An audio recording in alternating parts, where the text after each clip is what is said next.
Okay, welcome everyone. We're in the Gemara in Bava on Lamed Aleph Amud Bet, Lamed Bet Amud Aleph in the Mishnah, and then the Gemara. We're gonna have an amazing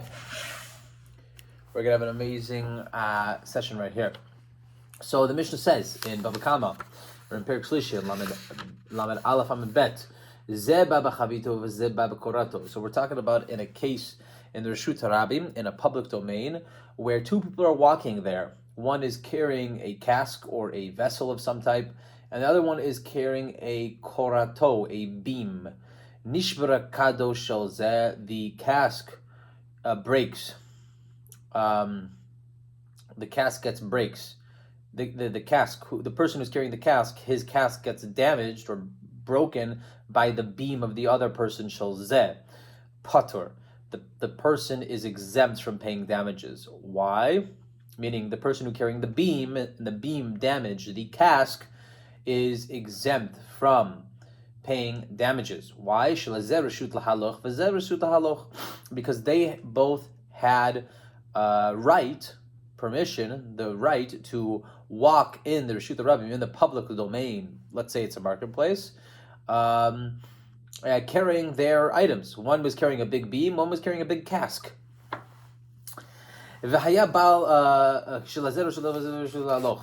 Wonderful. New case. So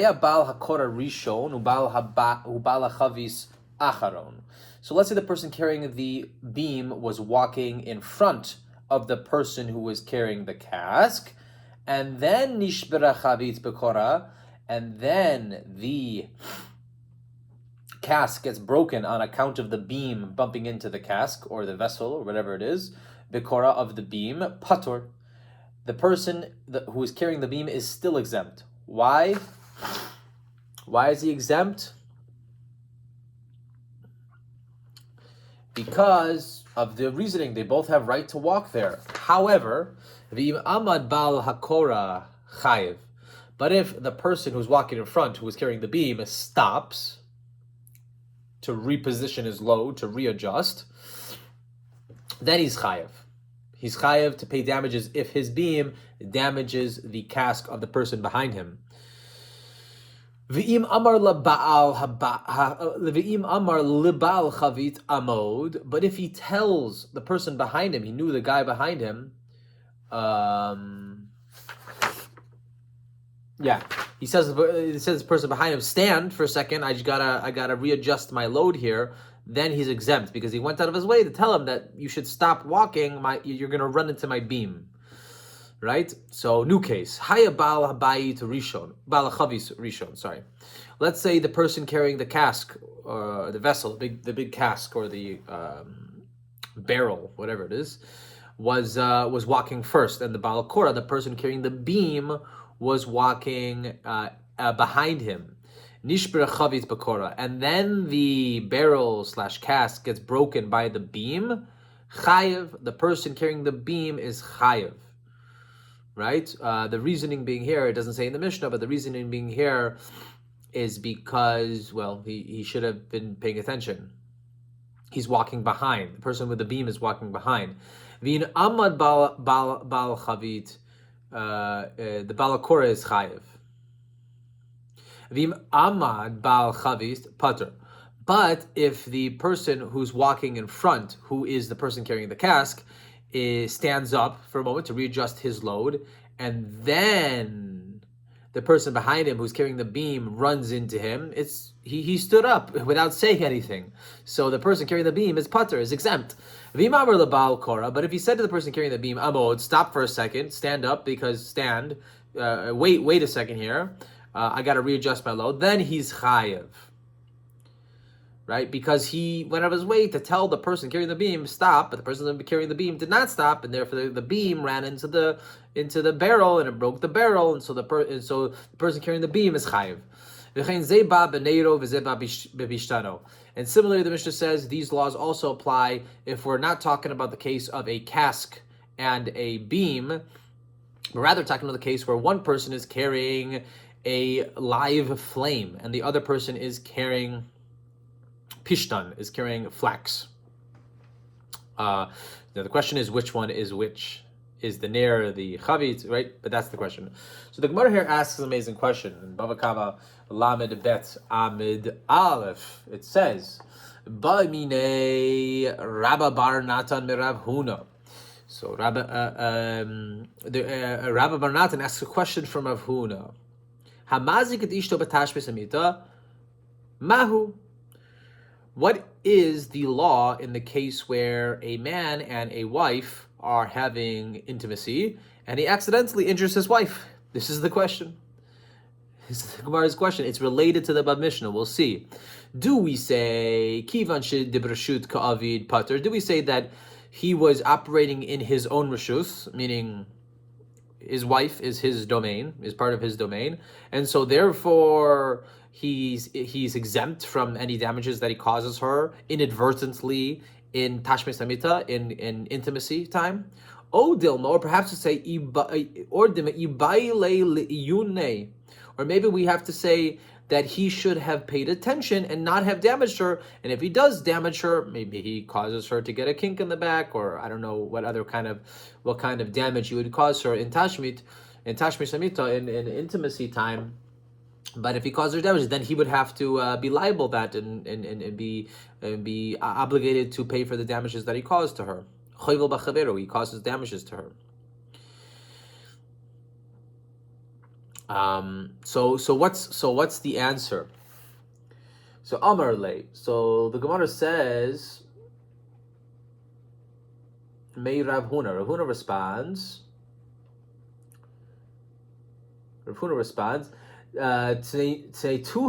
kfar shanitim oita et halacha b'mikra zeh sharei shanita b'mishnatenu zeh ba b'korata v'zeh b'chavito pater shel zeh shulaloch v'zeh shulaloch.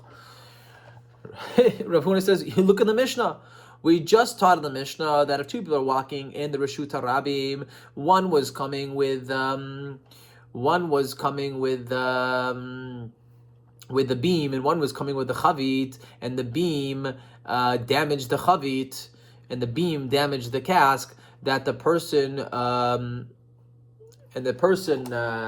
person carrying the beam is pater, because both of them had the right to be there. Right? So the Baal Bayit is coming by his own right to have intimacy time with his wife, and his wife is coming by her own right and will and choice to have intimacy with her. And if he accidentally, they both know what they're getting into. They're in the Reshut HaRabim, so to speak. Not actually the Reshut HaRabim, but in terms of nezek, in terms of damages. And so therefore, the Baal is not chayev, the husband is not chayev, is not obligated in paying damages for his wife if he accidentally damages his wife during tashmish, during intimacy time.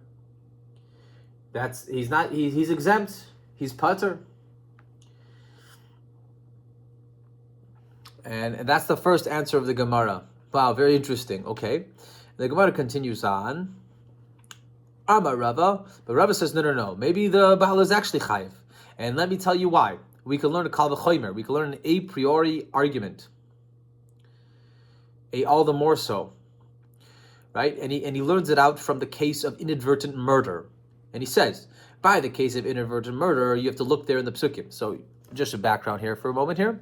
The case of inadvertent murder is the case in Dvarim, in Parshat Shoftim, where it talks about two people who go into the field by Ya'ar. They're in the field, and one person is using an axe to chop down the tree, and the barzel, the iron, the metal piece of the axe flies off of the handle, and somehow it finds the head of the other person by accident, and there's no pretense of hatred between the two. It was completely accidental, and the person dies.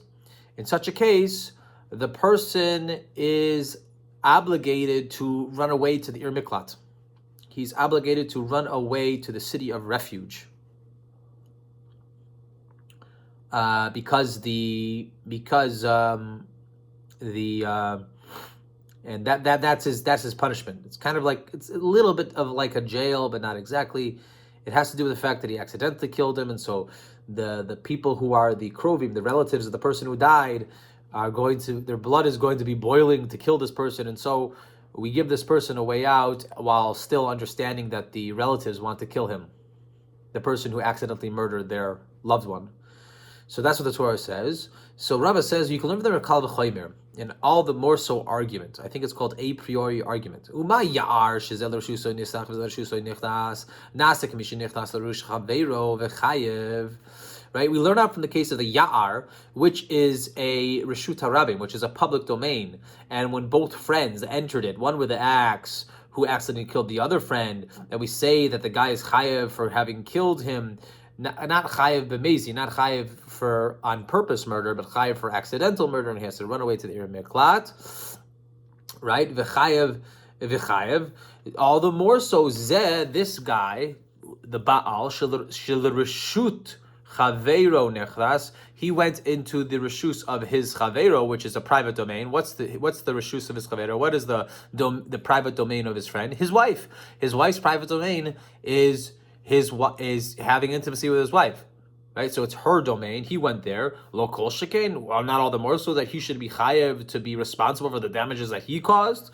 In the case of inadvertent murder, Rava says, we see that we're talking about a public domain where both people went inside and one person accidentally killed the other person, that the person who killed the person by accident is chayev, is liable to go to run away to the city of refuge, the Ir Miklat. All the more so, this person, who is a man, who has a wife, enters into the private domain, which is his wife's private domain, to have intimacy with her, and causes damages. All the more so, it's the private domain.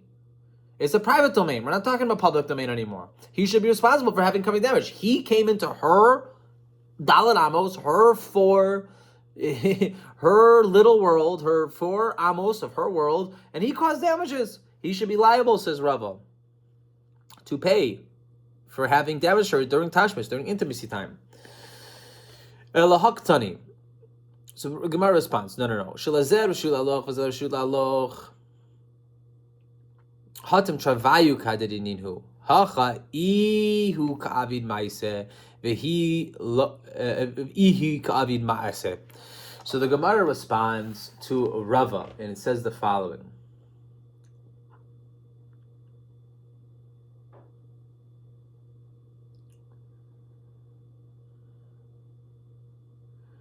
Hatem travayu kadedininhu.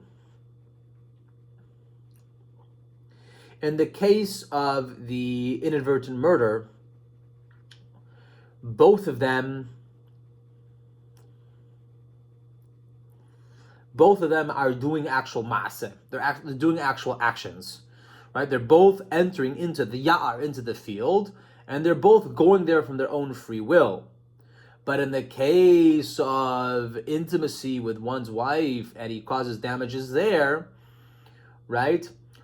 The Baal, the husband, is the one doing the maaseh, is doing the action of bia, and she's not doing anything. She didn't enter into her own dalet amot. She lives in her own dalet amot. She didn't enter into her own four by four amot of private domain of her life. She lives there. She's always there in her own. Right, he entered in. So in the case of the inadvertent murder, both people entered into a public domain. And the case of intimacy with a wife, when the husband causes damages inadvertently to his wife, he injures her somehow. That case, she was already there. He entered into the private domain.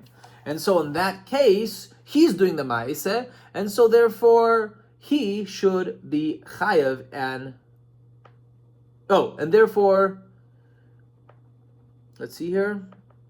He's doing the action, and she's not doing the action.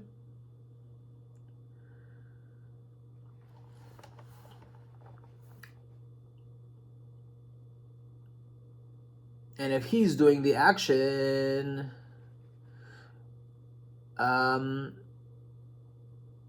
it's a different case. They're different cases. So the case of that Rava wanted to say, that the Baal is chayav is obligated for the damages, the injuries that he would cause to his wife inadvertently during tashmis, during intimacy, and he used the case of the rotzeach, of the inadvertent murder from Dvarim to prove that.